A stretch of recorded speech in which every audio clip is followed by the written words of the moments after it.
আসসালামু আলাইকুম। The intelligence investor YouTube চ্যানেলে আপনাদের স্বাগতম। আজকে ঈদ পরবর্তী দুইটা গুরুত্বপূর্ণ বিষয় নিয়ে আমি আলোচনা করব। একটি হলো ইকোনমিক্যাল সাইকেল, কোন কোন ইকোনমিক্যাল সাইকেল বাংলাদেশে কি প্রভাব পড়ে, এবং বিহেভিয়র বায়াসনেস। বিহেভিয়র বায়াসনেস থেকে মানুষ অনেক এক্সপার্ট হয়, কিন্তু মানুষ মূলত সাকসেস না হওয়ার পিছনে যে কাজটি করে, সাইকেল না বোঝা এবং বিহেভিয়র বায়াসনেস। এখন বাংলাদেশে যেমন ঈদ আসলে যেটা ঘটে, ঈদ আসলে কি করে সবাই ফান্ড মার্কেট থেকে বের করে, বিভিন্ন বিজনেসে কাজে লাগায় এবং ঈদের শেষে এসে সেই ফান্ডগুলো আবার নতুন করে ঢুকে। তো ঈদের আগে, রোজার মাস এবং কোরবানির আগে মার্কেট খারাপ থাকবে, ঈদের পরে এসে সেই ফান্ডগুলো আবার ঢুকে, তার মানে তখন শর্ট একটা ট্রেন্ড আসবে।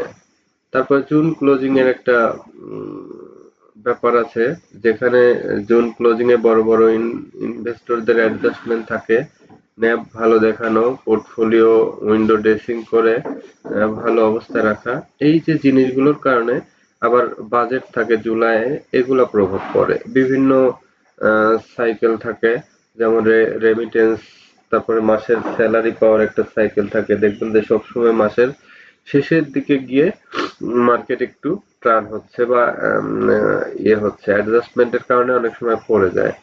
তো এ মানুষ স্যালারি কখন পায়? ৮-১০ তারিখে, তখন একটা সবাই অনেকেই স্যালারির কিছু অংশ মার্কেটে ইন করায়। এজন্য দেখবেন ৫-৭ তারিখ থেকে ১৫ তারিখের ভিতরে একটা মার্কেট আপার থাকে। এইভাবে সাইকেল গুলা বুঝতে হবে। তারপরে গার্মেন্টস সেক্টরে কখনো অনেক ভালো করলে দেখবেন যে সেক্টর ওয়াইজ ভালো করতেছে। এখন আমরা সাইকেল গুলা চলুন বুঝে আসি। এক্সপেনশন বৃদ্ধির ধাপ। এ সময় অর্থনীতির দ্রুত বাড়ে। কি কি ঘটে? ব্যবসায় লাভ বাড়ায়, নতুন চাকরি তৈরি করে, মানুষের আয় বাড়ে, ব্যাংক বেশি ঋণ দেয়, শেয়ার বাজার বাড়তে থাকে, ভোক্তাদের খরচ বৃদ্ধি পায়। বাংলাদেশের উদাহরণ: গার্মেন্টস রপ্তানি বাড়া, রেমিটেন্স বৃদ্ধি, বড় বড় অবকাঠামো প্রকল্প, রিয়েল এস্টেট বুম।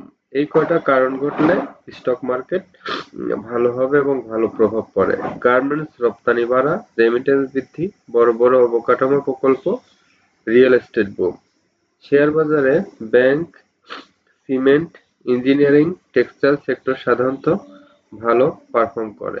তখন পিক, চূড়ান্ত উচ্চতা, এটি অর্থনীতির সবচেয়ে ভালো অবস্থা। কি ঘটে?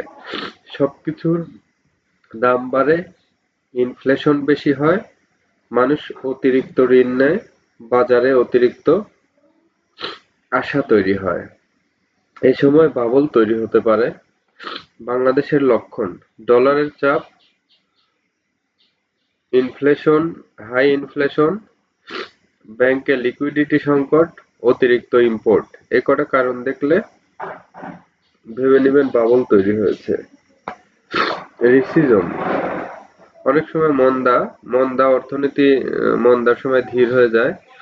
তখন কি ঘটে? মন্দার সময় ঘটে ব্যবসায় লাভ কমে যায়, চাকরি কমে যায়, মানুষের খরচ কমায়, শেয়ার বাজার পড়ে যায়, ঋণ খেলাপি বাড়ে। বাংলাদেশে দেখা যায় রিজার্ভ কমে যাওয়া, শিল্প উৎপাদন কমা। এখন যেটা ঘটতেছে, ইম্পোর্ট রেস্ট্রিকশন, ব্যাংক সংকট, শেয়ার বাজারে বিনিয়োগকারীদের প্যানিক সেলিং বাড়ে এই সময়টায়। রিকভারি, পুনরুদ্ধার, মন্দা শেষে অর্থনীতি ধীরে ধীরে ঘুরে দাঁড়ায়। ঘুরে দাঁড়ানোর সময় কি দেখে বুঝবেন? সুদের হার কমানো হয়। তো আমাদের অর্থনীতিতে গত বছর সুদের হার কমানো হয়েছে, সরকার স্টিমুলাস দেয়, নতুন বিনিয়োগ শুরু করে, বাজারে কনফিডেন্স ফিরে আসে। আমাদের বাজারেও দেখবেন আস্তে আস্তে কনফিডেন্স ফিরে আসবে। বাংলাদেশে এক্সপোর্ট রিকভারি হয়, রেমিটেন্স বাড়ে, নতুন আইপিও বা বিনিয়োগ বৃদ্ধি হয়। বাংলাদেশের ইকোনমিক্যাল সাইকেলকে কি কি নিয়ন্ত্রণ করে? রেমিটেন্স, বিদেশ থেকে টাকা আসা বাড়লে অর্থনীতি শক্তিশালী হয়। গার্মেন্টস এক্সপোর্ট, বড় চালিকা শক্তি বাংলাদেশের। ব্যাংকিং সেক্টর, ঋণ প্রবাহ কমে গেলে অর্থনীতি ধীর হয়ে যায়। ইনফ্লেশন, দাম বেশি বাড়লে মানুষের ক্রয় ক্ষমতা কমে। ডলার সংকট হলে ইম্পোর্ট ও শিল্প ক্ষতিগ্রস্ত হয়। গভর্নমেন্ট পলিসি, সুদের হারের উপরে মার্কেট সাইকেল অনেকটা নির্ভর করে। একটা ইন্টারেস্ট রেটের সাইকেল ৫-৭ বছর ধরে চলে। ১ বছর বাড়বে, ১ বছর কমবে এরকম না। ৮-১০ বছরও চলতে পারে। তো অনেক দিন যখন ইকোনমিক্যাল সাইকেলে ইন্টারেস্ট রেট বেড়েছে প্রায় লাস্ট ৭-৮ বছর, এখন আবার গত বছর থেকে কমা শুরু করেছে। এইটা ইন্টারেস্ট রেট কমতে থাকবে। ঠিক এই সময় কি হবে? মার্কেটে ৭-৮ বছর, ৫-৬ বছরের একটা র্যালি বা সাইকেল, আপার সাইকেল নিবে। শেয়ার বাজারে ইকোনমিক্যাল সাইকেল কেন গুরুত্বপূর্ণ? কারণ স্মার্ট মানি সাধারণত ইকোনমিক্যাল সাইকেল বুঝে আগের থেকেই পজিশন নেয়। এক্ষেত্রে ইকোনমিক ফেজ এক্সপেনশন হয়, বুল মার্কেট তৈরি হয়, পিক তৈরি হয়, ডিস্ট্রিবিউশন করে। রেসিজমের সময় বিয়ার মার্কেট হয়, রিকভারির সময় অ্যাকুমুলেশন হয়। তাহলে এক্সপেনশনের সময় মার্কেট অনেক বুল হয়, পিক হয় যখন তখন ডিস্ট্রিবিউশন চলে, স্টক সেল শুরু হয়। রিসেশনের সময় ক্ষুধা মন্দা বা যেকোনো মন্দা সময় বিয়ার মার্কেট তৈরি হয়। রিকভারির সময় আবার কি করে? স্টক অ্যাকুমুলেশন তৈরি হয়। আমাদের এই ফেজ, সামনের ফেজটা হবে অ্যাকুমুলেশন ফেজ। সহজ ভাষায় ইকোনমিক্যাল সাইকেল মানে অর্থনীতি কখন গরম হবে, কখন ঠান্ডা হবে, আর আবার কখন উঠবে সেই প্রাকৃতিক চক্র। যে বিনিয়োগকারী এই সাইকেল বুঝতে পারে সে ভালো সময়ে বাই করতে পারে, বাবলে সেল করতে পারে, প্যানিকে সুযোগ নিতে পারে।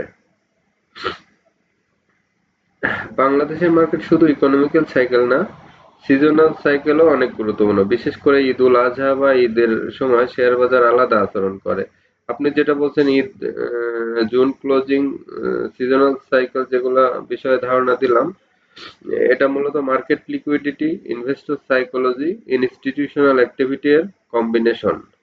বাংলাদেশের seasonal market cycle, Eid cycle, ঈদের আগেও পরে মার্কেট আলাদা মুভমেন্ট। ঈদের আগে অনেক বিনিয়োগকারী কোরবানি, শপিং, ভ্রমণ, ব্যবসার খরচের জন্য শেয়ার বিক্রি করে টাকা ক্যাশ করে। ফলে সেলিং প্রেসার বাড়ে, ভলিউম কমে, মার্কেট উইক হয়। ঈদের পরে কি হয়? আবার টাকা মার্কেটে আসে, ট্রেডার অ্যাক্টিভ হয়, অনেক সময় শর্টলি একটা র্যালি হয়। এটাকে অনেক পোস্ট ঈদ রিকভারি বলে।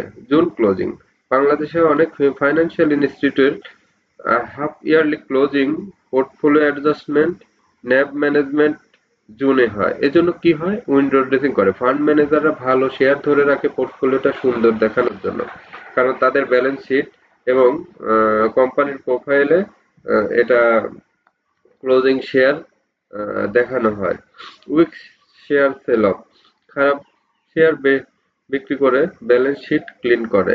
আর্টিফিশিয়াল সাপোর্ট, কিছু বড় শেয়ার সাপোর্ট দেওয়া হয় ন্যাব বাঁচানোর জন্য। জুন ক্লোজিং এ সাধারণত যা দেখা যায়: জুন শুরু আনসার্টেনিটি, মিড জুনে লো ভলিউম, ঈদের কাছাকাছি ক্যাশ আউট প্রেসার, জুন এন্ডে ইনস্টিটিউশনাল অ্যাডজাস্টমেন্ট, জুলাই শুরু ফ্রেশ মুভ, ট্রেন্ড চেঞ্জ। তো জুলাই মাস থেকে মার্কেট খুব ভালো হয়, এটা মাথায় রাখবেন। জুনের ক্ষেত্রে কি হয়? মার্কেটটা একটু আনসার্টেনিটি থাকে, এক্ষেত্রে একটু ক্যাশ ফ্রি কিছু ইনস্টিটিউশন করে রাখে। কোন সেক্টর বেশি প্রভাবিত হয়? জুন ক্লোজিং এ bank, mutual fund, large cap. Eid সাইকেলে কি হয়? কনজিউমার, ফুড, ট্রান্সপোর্ট, ইন্স্যুরেন্স, এগুলা প্রভাব পড়ে। স্মার্ট মানি কি করে? স্মার্ট মানি সাধারণত রিটেল প্যানিকে শেয়ার কিনে। ঈদ সেল প্রেসার অবজার্ভ করে, জুন ক্লোজিং শেষে ট্রেন্ড ধরার চেষ্টা করে। প্র্যাকটিক্যাল এক্সাম্পল বাংলাদেশে ধরুন, ঈদ সামনে, ভলিউম কমছে, রিটেল সেল কমছে কিন্তু কিছু লো ক্যাপ পড়ছে না। তাহলে সম্ভবত ইনস্টিটিউশন কোয়াইটলি অ্যাকুমুলেশন করছে। আবার যদি জুন ক্লোজিং এর আগে হঠাৎ ইন্ডেক্স স্ট্রং হয় তাহলে এটা অনেক সময় উইন্ডো ড্রেসিং হতে পারে।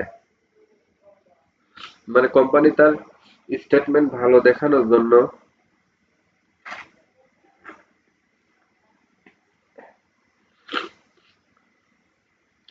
কিছু ভালো সেটআপ দেয়। সিজনাল সাইকেল বোঝার মূল বিষয় মার্কেট শুধু চার্ট দিয়ে চলে না, এগুলোও প্রভাব ফেলে। উৎসব, bonus, salary cycle, tax season, closing period, foreign remittance, psychological behaviour. Trader হিসেবে কি করবেন? ঈদের আগে অতিরিক্ত লিভারেজ অ্যাভয়েড, লো ভলিউম মার্কেটে সাবধান, ফলস ব্রেকআউট বেশি হয়, জোন ক্লোজিং এ ইনস্টিটিউশনাল স্টক দেখুন, ভলিউম অ্যানালাইসিস করুন, উইন্ডো ড্রেসিং আইডেন্টিফাই করুন। সহজ ভাষায়, সিজনাল সাইকেল মানে হলো বছরের নির্দিষ্ট সময় মার্কেটের সেম আচরণ। যেমন ঈদে ক্যাশ বের হয়, জুনে পোর্টফোলিও সাজানো হয়, ইয়ার এন্ডে ট্যাক্স প্ল্যানিং হয়, বোনাস সিজনে লিকুইডিটি বাড়ে। এগুলো বুঝতে পারলে মার্কেট সাইকোলজি অনেক সহজে ধরা যায়। ট্রেডিং ও ইনভেস্টিং এর 12টি গুরুত্বপূর্ণ বায়াসনেস এখন দেখাবো। বায়াসনেস মানুষের সবচেয়ে এইটা থেকে মানুষ চেঞ্জ হলেও মানুষের স্বভাব নেচার কখনো চেঞ্জ হয় না। আপনি যে ধাঁচের গড়ে উঠেছেন আপনার ধাঁচটা হঠাৎ করে নিজেকে কন্ট্রোল করা একদিনে পরিবর্তন করতে পারবেন না। অনেকে আছে দেখছি এমন শেয়ার নিয়ে সকালে মর্নিং এ মার্কেট শুরু হয়েছে 1 মিনিটের ভিতরে হাউজে ফোন দিয়ে ভাই 1 মিনিটের ভিতরে শেয়ারটা কিনেন, এখন কিনেন। ফোনটা কেটে দিছে 3 4 5 সেকেন্ড পরে আবার ফোন, ভাই শেয়ারটা কিনছেন নাকি, ভাই শেয়ারটা কিনছেন, কত দামে কিনছেন, নেন। ভাই শেয়ার তো আপনি কিনলেন না, শেয়ার তো হল্টেড হয়ে গেল, তাড়াতাড়ি নেন তাড়াতাড়ি নেন। এই যে একটা মানুষের সাইকোলজিক্যাল বায়াসনেস, মনে হচ্ছে যে শেয়ার আর পাবেই না, মানে তার মনে হচ্ছে যে শেয়ার তার মনে একটা ফিয়ার অফ মিসিং আউট, সে সুযোগ মিস করতেছে। এই ধরনের বায়াসনেস খুবই ক্ষতিকর। তো কি কি বায়াসনেস মানুষের অনেক দক্ষ ট্রেডাররাও ভালো করতে পারে না শুধুমাত্র বায়াসনেস এর কারণে। বায়াসনেস বুঝতে হবে, আপনার সাইকেল মাথায় রাখতে হবে। তাহলে চলুন দেখে আসি কনফার্মেশন বায়াস। মানুষ শুধু নিজের মতের পক্ষে তথ্য খোঁজে। ধরুন আপনি বলতেছেন যে বিএসসি ভালো হবে, 5 জনকে জিজ্ঞাসা করলেন ভাই বিএসসি কেমন হবে, যদি 5 জনের ভিতরে 4 জন বলে যে বিএসসি খারাপ হবে, আপনি সেই মতামত নিবেন না। যদি একজন বলে যে বিএসসি ভালো হবে, আপনি তখন খুশি হবেন, কারণ আপনার বিএসসি সম্পর্কে আপনার পজিটিভ ধারণা। এই জন্য কনফার্মেশন বায়াসনেস শুধু নিজের মতের সাথে মিল খুঁজে। আপনি একটা শেয়ার বাই করছেন, এরপর শুধু পজিটিভ নিউজ দেখছেন, নেগেটিভ নিউজ ইগনোর করছেন, এই শেয়ার অবশ্যই বাড়বে এই চিন্তা। এই বায়াসনেস থেকে বের হয়ে আসতে হবে। FOMO, fear of missing out. ওই যে উদাহরণ দিলাম, সকালে ভাই এখন কিনেন, শেয়ার বেড়ে যাচ্ছে, হল্টেড হচ্ছে, একটা শেয়ার 20% উঠে গেছে, আপনি লেট এন্ট্রি নিলেন শুধু মিস হয়ে যাবে ভেবে, তারপর মার্কেট ডাউন করলো। তখন হচ্ছে যে এ ধরনের ভাববেন না মার্কেটে আনলিমিটেড অপরচুনিটি সবসময় তৈরি হয়, কখনো কিছু মিস হচ্ছে এইটা কখনো ভাববেন না। লস অ্যাভারশন বায়াস, মানুষ প্রফিটের চেয়ে লস বেশি ভয় পায়। এক্সাম্পল, 10% প্রফিটে সেল করে দিলেন কিন্তু 30% লস শেয়ার ধরে আছেন, কারণ লসটা রিকভার হলেই বিক্রি করব। এই ধরনের অ্যাঙ্করিং বায়াস, পুরনো প্রাইসকে মাথায় আটকে রাখা, মানে কোনো একটা শেয়ার একসময় 100 টাকা ছিল, আপনি ওটাকেই ধরে রাখছেন, বা কোনো একটা শেয়ার 30 টাকায় থেকে 20 টাকায় নেমে আসছে, আপনি ধরে রাখছেন যে 30 টাকা গেলেই আমি আবার সেল করব। একটা শেয়ার আগে 300 টাকা ছিল, এখন 120 টাকা, ভাবছেন আবার 300 যাবে, কিন্তু কোম্পানি ফান্ডামেন্টালি অনেক দুর্বল হয়ে গেছে, লসে চলে গেছে, সেই স্টকস আর কখনো 300 যাবে না, তাহলে কোনো প্রাইজে আটকে থাকা, এই বায়াসনেস থাকা যাবে না। ওভার কনফিডেন্স বায়াস, নিজেকে অতিরিক্ত এক্সপার্ট ভাবা। আহ, টানা 5টা প্রফিটেবল ট্রেড করার পরে বড় লটে নেওয়া, স্টপ লস না মানা, তারপর বড় লস হয়ে যায়। এজন্য সবসময় কখনোই মার্কেটে ওভার কনফিডেন্স নিয়ে থাকবে না, সবসময় মার্কেটের সাথে অ্যাডাপশন করে চলবেন। মার্কেট ডাউন ট্রেন্ডে গেলে আপনি লস 2% 3% নিয়ে ক্যাশ ফ্রি করে ফেলবেন, বাড়ার সময় এন্ট্রি নেবেন, এভাবে। হার্ড মেন্টালিটি, সবাই যা করছে সেটাই করা। সবাই যখন দেখছেন যে শেয়ারে অনেক গুজব যে সব মার্কেট অনেক ভালো হবে, মানুষ কিনতেছে, আপনিও কিনতেছেন। সবাই যখন অ্যানালাইসিস ছাড়া বাই করলো, সবাই যখন অ্যানালাইসিস ছাড়া সেল করলো, আপনিও তাই করছেন। তাহলে আপনার ভিতরে স্কিলটা কোথায়?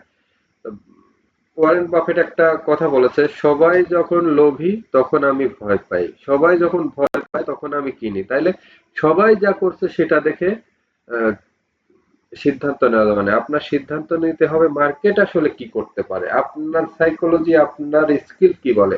যদি মনে হয় মার্কেট এখন ডাউন হবে, তাহলে সবাই কিনুক, আপনি সেল দেন। যদি মানুষ অনেক সময় মার্কেট ক্র্যাশ করে, মানুষ বলতেছে ইন্ডেক্স 3000-এ আসবে, 4000-এ আসবে, ঠিক আপনি ওই সময় এন্ট্রি নেন। মানুষের সাথে সব সময় মানুষ যা করে, স্মার্ট মানে কিন্তু তার উল্টাটা করে, আপনাকেও তাই করতে হবে। Revenge trading bias, loss recover করতে ইমোশনাল ট্রেড নেওয়া। ধরুন একটা শেয়ারে হঠাৎ করে 50,000 লস করে ফেলেছেন, একটা ট্রেডে বড় লস, তারপর সাথে সাথে ডাবল লটে নতুন ট্রেড, আরো বড় লস। এইগুলা থেকে বের হয়ে আসতে হবে, কোনো রিভেঞ্জ ট্রেডিং নেওয়া যাবে না। স্ট্যাটাস কো বায়াস, পরিবর্তন ভয় পাওয়া, পুরনো ইনইফেক্টিভ স্ট্র্যাটেজি ছাড়তে না চাওয়া। ধরুন আপনি যে স্ট্র্যাটেজির ভিতরে আছেন, দেখছেন বারবার ভুল হচ্ছে, বারবার লস খাচ্ছেন, তাও সেই স্ট্র্যাটেজি থেকে আপনি বের হতে চাচ্ছেন। আপনি মনে করতেছেন আমার এই স্ট্র্যাটেজি ঠিক আছে, আমি এটাতেই, কিন্তু এ থেকে দেখা যাচ্ছে গত 10 সাল থেকে আজ 26 সাল পর্যন্ত অনেকেই লস করতেছেন, কিন্তু আপনার ভেতরে সেই স্ট্র্যাটেজি, আপনার কোনো চেঞ্জ আনতেছেন না। আপনি একই ভাবে, একই সময়ে, একই রেটে, হাই রেটে কিনতেছেন শেয়ার, লসে গেলে সেল দিচ্ছেন। এই স্ট্র্যাটেজি থেকে বের হয়ে এসে ঠিক লোয়ারে কিনেন, আপারে সেল করেন। জাস্ট একটা জিনিস পরিবর্তন আনেন, দেখেন আপনার স্ট্র্যাটেজি 16 বছরে যা চেঞ্জ করতে পারেননি, ঠিক 1 বছরের মধ্যে তা চেঞ্জ হয়ে প্রফিটে চলে আসবেন। সারভাইভারশিপ বায়াস, শুধু সফলদের দেখে রিয়েলিটি ভুলে যাওয়া। আপনি আশেপাশে দুই একজন সফল মানুষকে দেখে আপনার চিত্র আপনি ভুলে গেছেন। মার্কেট দুই একজন ভালো করেছে, মার্কেট যে খারাপ হতে পারে এটা আপনি ভুলে গেছেন। ইউটিউবে ট্রেডারদের মিলিয়নের স্টোরি দেখে ভাবা ট্রেডিং খুব ইজি, কিন্তু যারা ফেল করেছে তাদের দেখছেন না। গেমলার্স ফ্যালাসি, ভাবা যে মার্কেট এবার অবশ্যই ঘুরবে। 5 দিন মার্কেট পড়েছে, আপনি ভাবতেছেন ষষ্ঠ দিনে মার্কেট অবশ্যই অবশ্যই বাড়বে, ঠিক তখন নিটিং এর জন্য একটা এন্ট্রি নিয়েছেন, কিন্তু মার্কেট আরো পড়ে গেল। তখন কি করবেন? এজন্য কোনো ফ্যালাসি নিয়ে থাকা যাবে না যে 5 দিন কমেছে জন্য আজকে অবশ্যই বাড়বে, এরকম ফ্যালাসি নিয়ে থাকা যাবে না। বা 5 দিন বেড়েছে আজকে অবশ্যই কমবে, এরকম না। ট্রেন্ড ফলো করুন। নিজে অ্যাসেটকে এন্ডাওমেন্ট বায়াস, নিজের অ্যাসেটকে বেশি মূল্যবান ভাবা। নিজের হোল্ড করা স্টক নিয়ে ইমোশনাল অ্যাটাচমেন্ট তৈরি হয়। শেয়ার স্পেশাল, যেমন ধরুন আপনার কাছে সে ইনটেক আছে, ইনটেক ভাবতেছেন যে এটা ডাবল হবে। তো ভাবলেন কি, 34 টাকা থেকে অলরেডি 45 গেছে, তাও 10 টাকা বাড়লো, আপনি মনে করেন এটা তো ডাবল হবে 70-এ, আপনার অলরেডি 20% প্রফিট হয়েছে, প্রফিট ডাউন ট্রেন্ড হচ্ছে, তাও নিলেন না, ভাবছেন যে 70-এ বেচবো। এই যে নিজের স্টককে অতিরিক্ত গুরুত্ব দেওয়া, ইম্পর্টেন্স দেওয়া, এটা থেকে বের হয়ে আসতে হবে। মার্কেট যেভাবে চলে আপনাকে সেভাবেই অ্যাডাপশন নিয়ে চলতে হবে। আপনার হচ্ছে সবচেয়ে মার্কেটকে মানিয়ে নেওয়া অ্যাডাপশন, এটা হচ্ছে সবচেয়ে আপনার স্কিল। আপনি ইমোশনালি কোনো প্রাইস ফিক্সড করবেন না। ট্রেন্ড চেঞ্জ, আপনি চেঞ্জ। ট্রেন্ড পজিটিভ, আপনি পজিটিভ। ট্রেন্ড নেগেটিভ, আপনি নেগেটিভ। আপনি একটা প্রাইস ধরে আছেন যে অমুক শেয়ার অমুক প্রাইসে যাবে, ট্রেন্ড ডাউন চলে আসলো, আপনি তাও ধরে আছেন। এই ফ্যালাসি থেকে বের হয়ে আসতে হবে। প্রফেশনাল ট্রেডাররা কিভাবে বায়াস কন্ট্রোল করে চলুন দেখি, ইম্পর্টেন্ট নিজেকে কন্ট্রোলের। স্টপ লস ব্যবহার করে, আপনি স্টপ লস ব্যবহার করেন কিনা দেখবেন।